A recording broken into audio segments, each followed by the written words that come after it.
श्री तुकाराम जी महाराज दर्शन करने गए पंडरीनाथ भगवान का। अलौकिक उनके चमत्कार थे। तो जैसे ही दर्शन करने के लिए जा रहे थे तो उन्होंने कहा कि दर्शन करते समय कहीं मेरी कोई पादुका ले जाए, मेरा ध्यान भंग नहीं होना चाहिए, दर्शन में पूरी मेरी निष्ठा होनी चाहिए, कहीं मेरी पदत्राण की तरफ मेरा ध्यान ना चला जाए। तो क्या किया, एक फेंटा में अपनी चप्पल बांध ली कमर से और फिर दर्शन करने प्रवेश कर गए भीतर। दर्शनार्थियों को पता चल गया कि ये चप्पल अपनी बांध के ले जा रहे हैं, तो लोगों ने वहां पर खूब उनको सुनाना शुरू कर दिया और यहां तक कि लोगों ने फिर पूजा भी कर दी। कुछ नहीं, वो पंडरीनाथ भगवान को बोले आप हमेशा प्रेम ही थोड़ी करोगे, कभी कभी पिटाई भी करोगे, ये सब आप ही करवा रहे हो। ऐसी स्थिति उनको मंदिर से बाहर कर दिया तो बेचारे कोई नहीं, एकांत में बैठ करके विट्ठल विट्ठल जय हरि विट्ठल जय जय राम कृष्ण हरि कीर्तन करने लगे। रोज पद सुनाते थे ठाकुर जी को।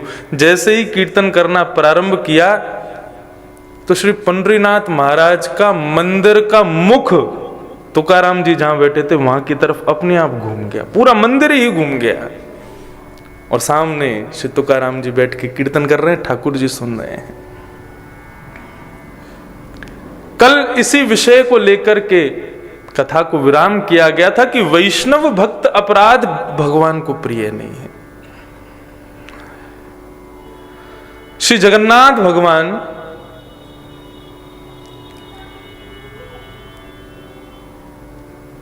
जितने भी मंदिर हैं भारत में, सबके भीतर किसी ना किसी रूप में आप कथा कर सकते हो, ठाकुर जी को सुना सकते हो, लेकिन जगन्नाथ मंदिर के भीतर कथा करना अलाउ नहीं है। क्यों?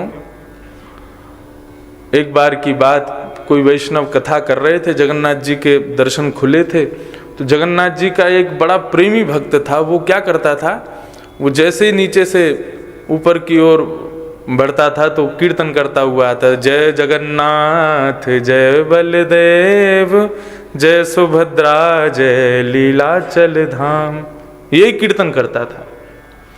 और कीर्तन करता ऐसे बिल्कुल उन्मुक्त होकर के, भुजा उठा करके खूब तेज तेज आवाज में कीर्तन करता था। और जब जगन्नाथ भगवान के सामने पहुंचता था तब तो उसके कंठ का स्वर इतना तीव्र हो जाता था कि पूरा मंदिर गुंजायमान होता था। मंदिर में कोई वैष्णव कथा कर रहे थे, लोग बैठ के सुन रहे थे, जगन्नाथ भगवान के दर्शन खुले थे, इतने में ही वो आ गया। अब उसके कीर्तन को सुनकर के अब कथा तो रुकी गई, विधान हो गया कथा में। तो लोगों ने हाथापाई करके धक्का देके उसको मंदिर से बाहर निकाल दिया, बोले निकलो बाहर, यहां से बाहर बैठ के कीर्तन करो, अंदर कथा चल रही है, समझ नहीं आता है। जैसे ही उसको बाहर किया, मंदिर में कोई पुजारी नहीं था, जगन्नाथ भगवान दर्शन दे रहे थे, तीनों विराजमान थे, सुभद्रा बलदेव जी जगन्नाथ जी। अपने आप जगन्नाथ भगवान ने अपनी किवाड़ बंद कर ली, दर्शन बंद कर ली अपने आप। पुजारियों ने जाकर के खूब प्रार्थना की, खूब गेट खटखटाए, अंदर से जगन्नाथ भगवान बोले, मेरे वैष्णव भक्त को, मेरे प्रिय कीर्तनीय भक्त को यदि अपराध करोगे तो मैं दर्शन नहीं दूंगा। मैं सर्वव्यापी हूं, लेकिन जगन्नाथ मंदिर और जगन्नाथ रूप में मैं उन लोगों के लिए विराजमान हूं जो नियम पद्धतियों को नहीं जानते हैं। यहां पर कोई नियम नहीं, कोई पद्धति नहीं। यहां पर कलयुग का पापी से पापी भक्त भी आकर के प्रेम से मेरा दर्शन कर सकता है, उसमें कोई निसंकोच मेरा दर्शन। आज अभी तो गर्भगृह बन रहा है, नहीं तो जगन्नाथ जी के भी ऐसे दर्शन हैं जैसे पंडरीनाथ भगवान के। आप गर्भगृह में जाके श्री जगन्नाथ भगवान के चरण स्पर्श कर सकते हो। पहले तो ऐसा था कि आप ऊपर चढ़ के जगन्नाथ भगवान को गले लग लो, उनकी भुजाई इसीलिए खड़ी है कि आओ मेरे वैष्णवों को मेरे से गले लगा दो।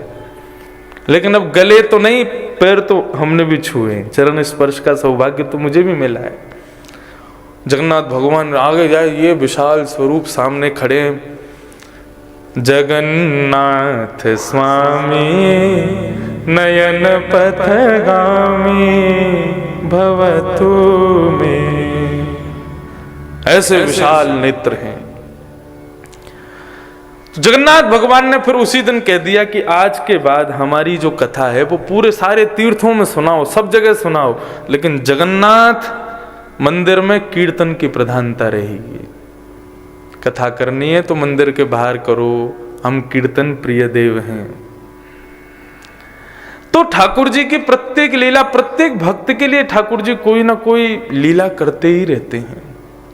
हमारे लिए नन्हे से श्री गिरधर लाल जी कैसी विचित्र लीला कर रहे हैं। मुझे प्रत्येक दिन ठाकुर जी का श्रृंगार करने में 1.5 से 2 घंटा लगता है। छोटे से हैं, लेकिन इस उत्सव की मुझसे ज्यादा एक्साइटमेंट उनको 20 मिनट में तैयार हो जाते हैं। सुबह मंगला के बाद में ठाकुर जी को गोद में लेके बैठता हूं और हमेशा मुझको इतना समय लगता है, कभी यहां से बगलबंदी निकल जाएगी, कभी यहां से कुछ निकल जाएगा। अच्छा, इनके क्या है, इनके वस्त्र कोई बनाता नहीं है, इनके वस्त्र कोई नहीं बना पाया, क्योंकि हमारे लाल जी बिल्कुल, ये हाथ भी मेरा बड़ा है, इससे भी छोटे हैं। तो प्रत्येक अंग का जो आप दर्शन करते हैं वो तुरंत काट करके और उसको फिर पहनाया जाता है। तो मेरे पास में इतने बड़े बड़े कपड़े रखे होते हैं, उन्हीं में से काट काट के कैंची, मैं पूरा दर्जी बन जाता हूँ जब इनकी सेवा करता हूँ। मुझे सब पता है कितना पैर में आएगा, कितनी कछनी आएगी, कितना कैसे, वो सब काट काट के तुरंत धराता जाता हूँ। तो 1.5 से 2 घंटा रोज समय लगता है। लेकिन उत्सव में 3 बार श्रृंगार होता है ठाकुर जी का। सुबह अभी श्रृंगार आरती हुई, अब इसके बाद श्रृंगार कब होगा, शाम को उत्सव के लिए, उसके बाद श्रृंगार होगा रात्रि शयन का। और तीनों बार में मैं देख रहा हूं, मुझे ज्यादा से ज्यादा 10, 15, 20 मिनट लास्ट ठाकुर जी तैयार, मतलब बिल्कुल तैयार बैठे। जैसे बालक होता है ना, उसको स्कूल भेजने को कहो तो तैयार होने में 1 घंटा लगाएगा, लेकिन उसको बोलो मेला में जाना है, घूमने जाना है, मूवी से तैयार हो जाएगा। ऐसे ही आप सब लोगों को देखने की उत्सुकता इतनी अच्छी है हमारे लाल जी की, आप सबको देखने के काजे तुरंत तैयार हो जाते हैं, तुरंत। और अभी देखो, आज उत्सव पूरा होगा, कल उत्सव पूर्ण होते ही परसों से फिर 1.5-2 घंटा लगेंगे ही लगेंगे। तो ये सब हमें सुख देने के लिए ठाकुर जी लीला कर रहे हैं। भक्तों की प्रसन्नता, वैष्णवों की प्रसन्नता, संतों की प्रसन्नता, ब्राह्मणों की प्रसन्नता, गौ की प्रसन्नता, यही ठाकुर जी का मुख्य उद्देश्य है।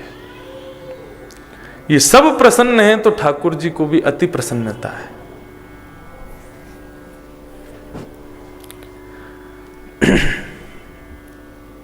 आज ठाकुर जी का सायंकाली सत्र में रंगनाथ भेष है। हमारे ये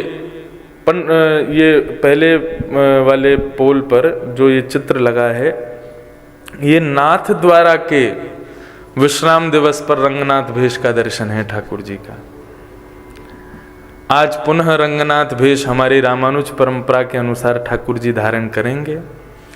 और विशेष बात यह है कि आज ठाकुर जी आप सबके बीच में घूमने पधारेंगे।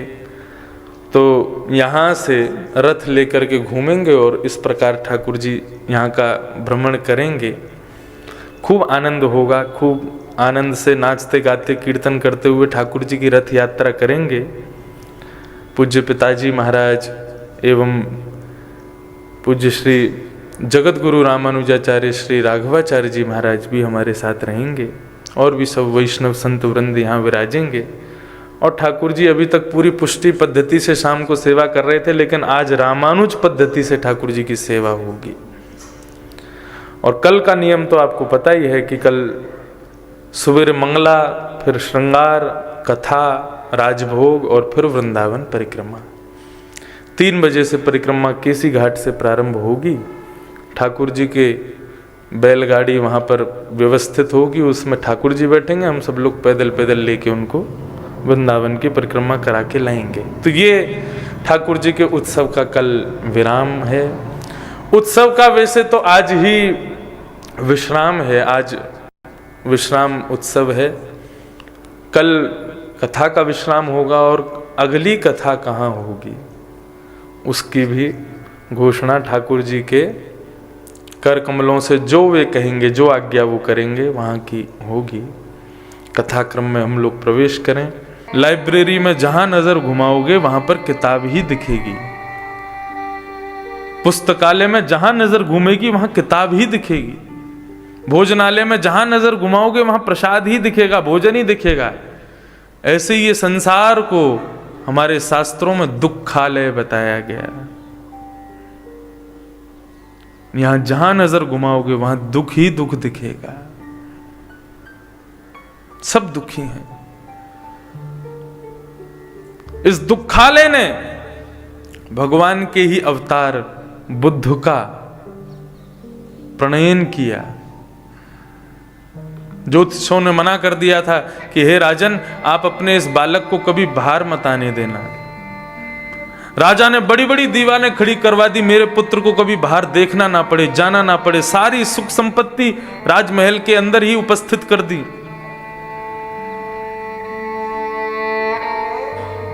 बुद्ध का ब्याह भी महल के भीतर ही हुआ, बच्चे भी महल के भीतर। उनको ये पता ही नहीं था बाहर होता क्या है। एक दिन अपने महामंत्री के साथ में निकल पड़े, पिताजी से बच करके। जैसे ही बाहर गए तो सबसे पहले एक व्यक्ति खांस रहा था, उसको देखा। बोले, मंत्री जी ये कौन है, इसको क्या हुआ? बोले, खांस रहा है, बीमार हो गया है। बोले, बीमारी क्या होती है? बोले, सबको बीमार होना पड़ता है, एक आध बार तो बीमार होते ही हैं। उससे क्या होता है? बोले, कष्ट होता है।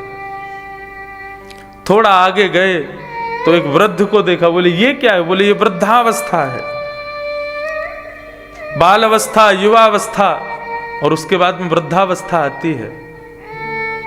वृद्धावस्था में स्वयं नहीं चला जाता, एक लाठी लेकर के चलनी पड़ती है। दिखाई नहीं देता नेत्रों से तो किसी का सहारा लेना पड़ता है। खाया नहीं जाता है तो सीरा आदि और दलिया आदि ये सब पदार्थ खाकर के ही पेट भरना पड़ता है। थोड़ा और आगे गए तो एक शव यात्रा देखी। बुद्ध बोले, मंत्री ये क्या हो रहा है? बोले कि ये मृत्यु है, अकाट्य सत्य। सबको मरना पड़ता है राजन। बोले, सबको मरना पड़ता है? बोले, हाँ। एक दिन मैं भी मर जाऊंगा? बोले, हाँ, मरना तो पड़ेगा। जिसने जन्म लिया उसको मरना तो पड़ेगा। बस वही देख करके वैराग्य हो गया। अपने समस्त परिवार, कुल खानदान सबको छोड़ करके वही भगवान बुद्ध के अवतार हुए।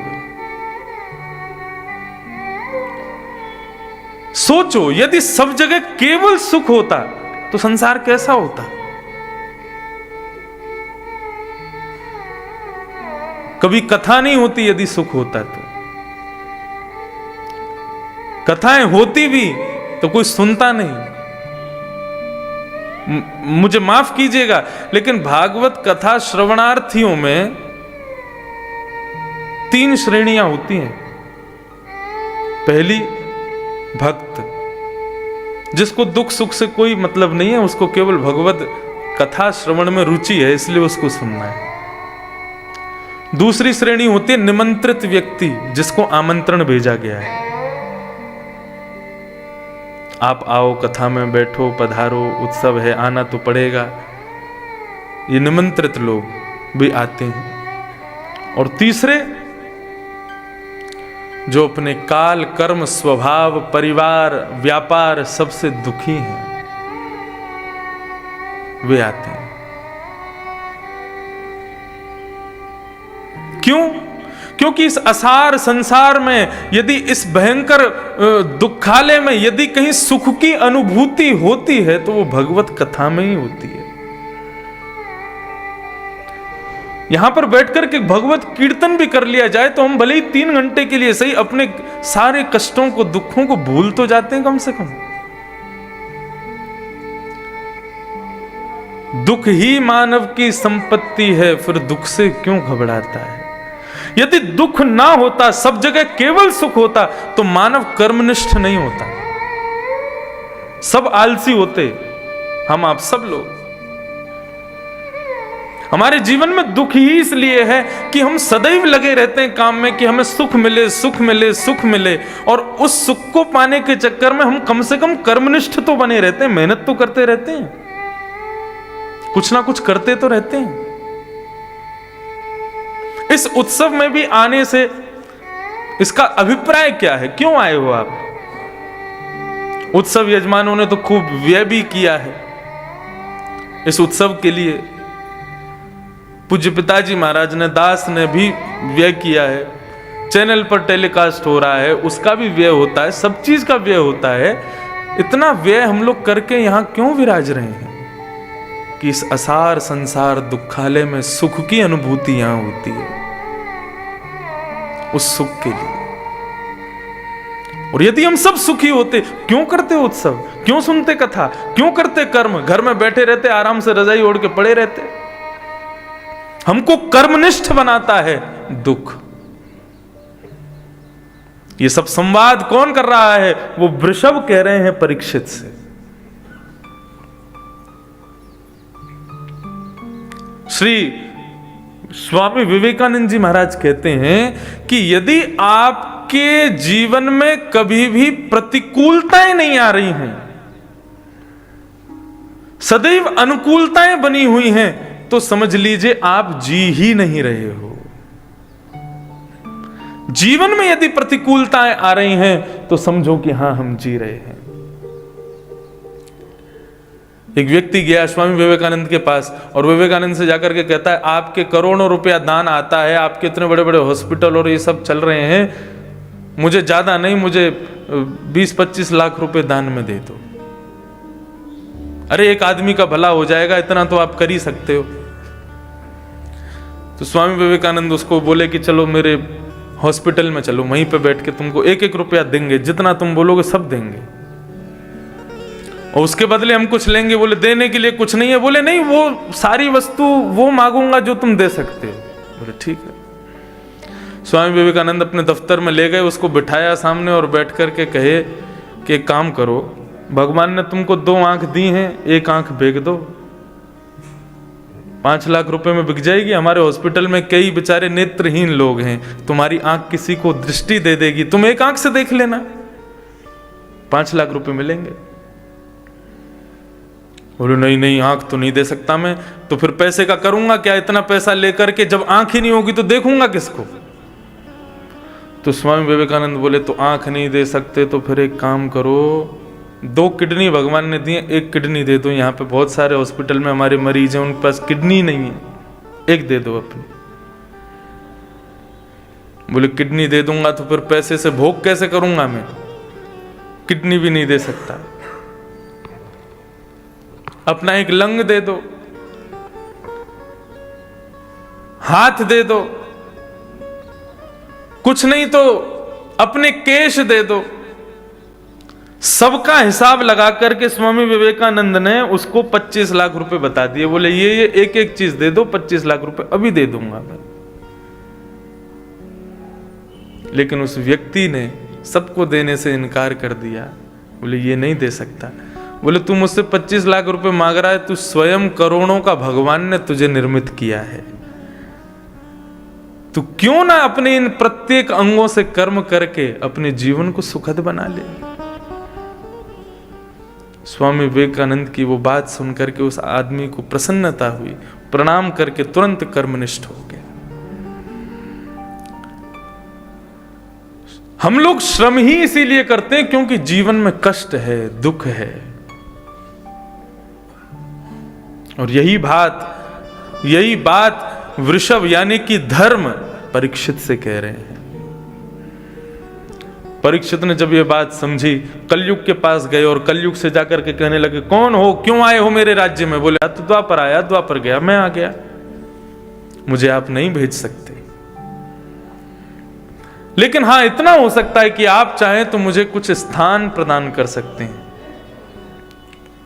और बंधुओं, निसंकोच में इस बात को अपनी कथा में कहता हूं, जितने भी वैष्णव जन बैठे हैं सब ध्यान से सुने। केवल मात्र 5 स्थानों में कलयुग है, इसके अलावा अन्यत्र कहीं भी कलयुग नहीं है। फिर भी मानव पाप कर रहा है, तो ये इससे बड़ा उसका दुर्भाग्य नहीं हो सकता। केवल 5 स्थान है कलयुग के, और जो भी इन 5 स्थानों से सदैव बचा हुआ है वो वास्तव में या तो द्वापर युग में है, या त्रेता में है, या सतयुग में है, वो कलयुग में है ही नहीं। ये पंच स्थान कौन कौन से हैं? द्यूतम पानम स्त्रियः सूना,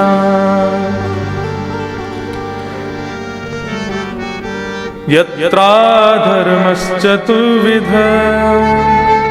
पुनश्च याचमानाय जातरूपमदात्प्रभु। द्यूतम पानम स्त्रियः सूना, पहले 4 स्थान दिए। पहला है जुआ, द्यूतम, दूसरा है पानम, तीसरा है परस्त्री संग, और चौथा है हिंसा। प्रथम द्यूतम, जुआ। किसी खेल को खेलने के लिए आप यदि शर्त लगाते हो, ये शर्त जो है ये भी जुआ है। लगी 500 की शर्त, ये शर्त क्या है? ये भी एक जुआ है। शर्त लगा लो, वस्तुओं की लगा लो, गुलाब जामुन खिलाने की लगा लो, रसगुल्ला खवावे की लगा लो, ढोकला खिलाने की लगा लो, पैसे की मत लगाओ। आज रात के भोजन की लगा लो, ऐसे शर्त ठीक हैं, लेकिन ये धन का नहीं होना चाहिए। धन स्वयं लक्ष्मी है, और आप लक्ष्मी की ऐसे इस प्रकार बाजी नहीं लगा सकते, इस प्रकार उसको जुए के रूप में प्रयोग नहीं कर सकते। श्रीमद् भागवत में ऐल गीत आता है। जब सप्त गीत पर कथा की थी तब मैंने ऐल गीत कहा था, और ऐल गीत से पहले भिक्षुक गीत आता है। उस भिक्षुक गीत में यही भाव बताया कि जो व्यक्ति अपने धन का 2 प्रकार से, या तो व्यय बिल्कुल ना करता हो, बिल्कुल खर्च ना करता हो, और दूसरा बताया जो गलत स्थानों पर खर्च करता हो, ऐसे व्यक्ति के 5 देव रुष्ट हो जाते हैं, 5 देवता उससे नाराज हो जाते हैं।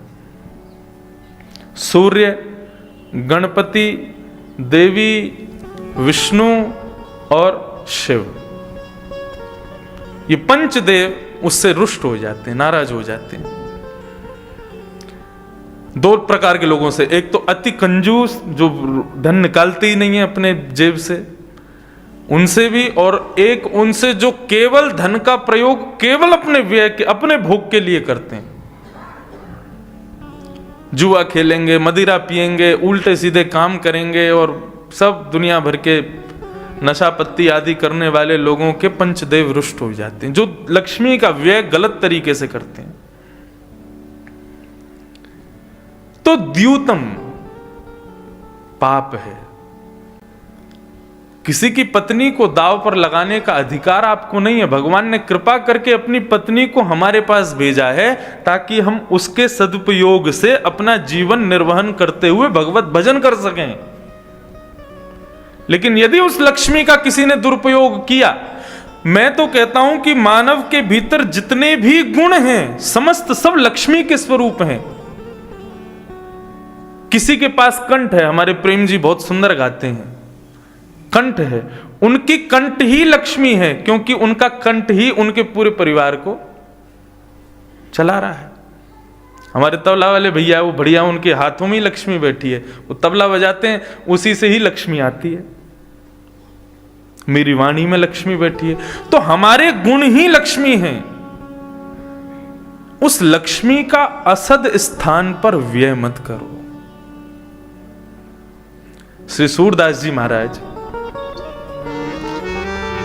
बचपन से ही सूरदास थे, नेत्रहीन थे, लेकिन उनके अंदर एक गुण था। उनसे कभी कोई पूछता था, सूरदास जी से कुछ भी पूछता था तो भविष्य कथन कर देते थे। यह स्थिति हो गई कि वे जहां रहते, दिल्ली के पास गांव था सूरदास जी का, तो सूरदास जी के गांव के लोग आते थे, आकर के पूछते थे हमारी बेटी का ब्याह कब होगा, तो सूरदास जी तिथि नक्षत्र आदि सब समय तक बता देते थे कब होगा, कहां से होगा। ये उनका गुण था, छोटे से थे तभी। अब तो ये स्थिति हो गई, गांव के लोग भीड़ लगा के खड़े हो जाते, भैया हमारी भैंस खो गई है, कहां मिलेगी, हमारी बकरी खो गई है, भैंस दूध ना दे रही। तो सूरदास जी बड़े परेशान हो गए। लेकिन उनके पिताजी को लगता था ये अच्छा है, सूरदास कम से कम कोई काम तो करता नहीं, किसी काम का है नहीं, एक कोने में पड़ा रहता है, तो इसके इस भाव को क्यों ना हम व्यय करें, एक राशि रख देंगे, इतनी राशि दो। तब सूरदास जी बताएंगे जब ये भाव सूरदास जी को पता चला तो सूरदास जी बड़े दुखी हो गए। बोले पिताजी, मेरे अंदर कोई गुण है तो जरूरी थोड़ी उस गुण का मैं व्यय करूंगा, उसको खर्च करूंगा, और उस संसार के लिए जो आसार है मैं अपने गुण का व्यय करूंगा, लेकिन अपने प्रियतम के लिए करूंगा, अपने ठाकुर के लिए करूंगा, इस संसार के लिए नहीं करूंगा। मेरे अंदर ये गुण है, जन्म से है, तो ठाकुर जी हमें जो भी गुण से संपन्न करते हैं, सावधानी से सुनिएगा, ठाकुर जी ने हमें जिस भी गुण से संपन्न किया है उस गुण से ठाकुर जी अपनी सेवा करवाना चाहते हैं, इसलिए हमें संपन्न किया है। मुझे वाणी दी है तो वाणी इसलिए दी है ताकि मैं उनकी सेवा कर सकूं। आपको नृत्य करना आता है तो वो नृत्य करने की सेवा ठाकुर जी ने इसलिए दी है ताकि उनके सन्मुख नृत्य कर सको। कोई भी कला, कोई भी गुण ठाकुर जी ने आपको दिया है, संसार के लिए उसका व्यय कर रहे हो, अब तक किया है तो ठीक है, लेकिन कल से उसका व्यय ठाकुर जी के लिए करना शुरू कर दो, क्योंकि प्रत्येक गुण वे अपनी सेवा के लिए आपको देते हैं। आपको भोजन पकाने में, भोजन आप बहुत स्वादिष्ट बनाते हैं, संसार के लिए बनाते हैं, दुनिया के लिए बनाते हैं, पति पत्नी बच्चे सबके लिए बनाते हैं, केवल लाल जी के लिए। कल हमारा 56 भोग आया, वो साधारण नहीं था। यहां से वो छोटा टेम्पो होता है, क्या बोलते हैं उसको, छोटा हाथी, वो गया गोवर्धन। 3 दिन में मुंह पर कपड़ा लगा करके गोवर्धन के मुखियाओं ने बिल्कुल शुद्धता से, स्वच्छता से उस 56 भोग को तैयार किया।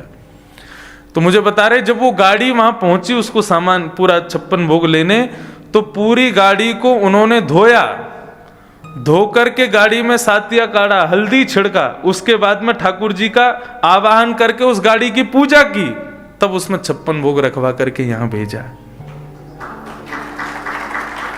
श्री गिरधर लाल जी के भोग के लिए जा रहा है।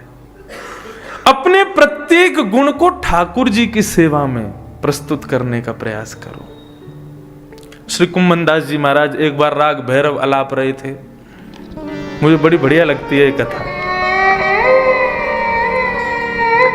भैरव गा रहे थे और